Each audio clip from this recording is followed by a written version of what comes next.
You may have heard of the recent rising Mississippi River levels. The U.S. Army Corps is monitoring this, putting precautions in place. So what does this all mean for the flood protection system and you and your family? Getting some answers today from the U.S. Army Corps of Engineers Chief of Public Affairs, Ricky Boyette. Thank you so much for coming in. Absolutely. Thanks for having me. Appreciate it. A lot of people keeping watch on this. For those not familiar, what is the reason for the higher river levels, and is it unusual for this time of year to see this? This time of year, we usually do get a little bit of a bump in the Mississippi River, but what is really driving the water headed our way is in the early April, there was a lot of rain in the Ohio, Tennessee area. Some call it a generational rain. That's all making its way to us now.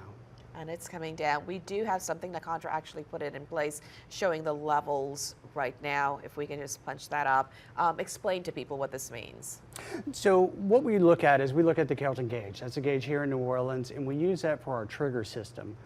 Today, we're going to be entering in what we call it phase 2. That means that we're expecting that river to go from the 14.6 now up to 15 feet today.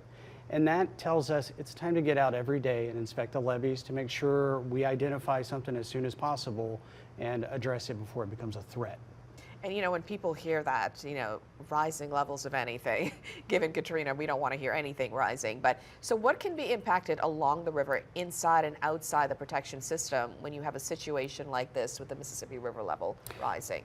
Right now, the water is getting to the levees, so we have extra precaution and concern. We're looking for anything that could be seepage, sand boils, to things that maybe residents aren't thinking about. Animal burrows. An armadillo could drill a hole overnight, and then that becomes a seepage path. So we're looking for that. What's at stake is we have about 2.5 million people that live behind these levee systems, and keeping them safe is what's driving our decisions. And what kind of precautionary steps may they see for those who are outside the system? Well, in addition to looking at the levees, making sure that everything is in good shape where we're going to pass the water, we're also looking at the structures that we have, such as the Bonnie Carey spillway.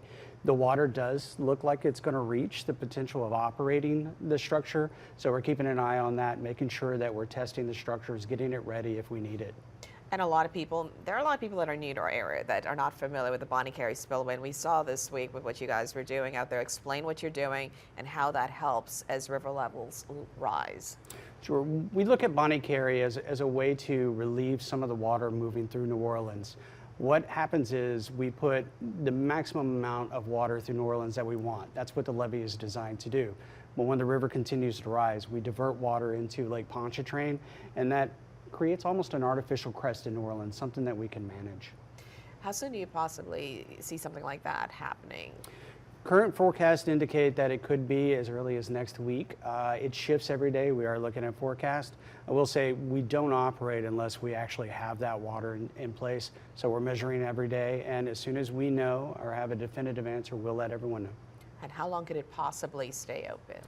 Current river levels indicate it could be one of the smallest openings ever. However, I do caveat that with there could be more rain in the valley. It could extend the crest a long time. So we're looking at maybe a small one, but we know that weather can change.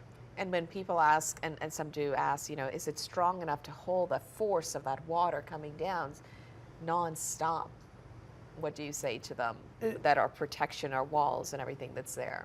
You know, our levee system in New Orleans has defended what we call a project flood. This would be the 16th time that we've operated Bonnie Carey. So it is a very exercised and very practiced approach. The key to it is treat it like a system, operate it like a system, and we're confident we'll pass this water as well.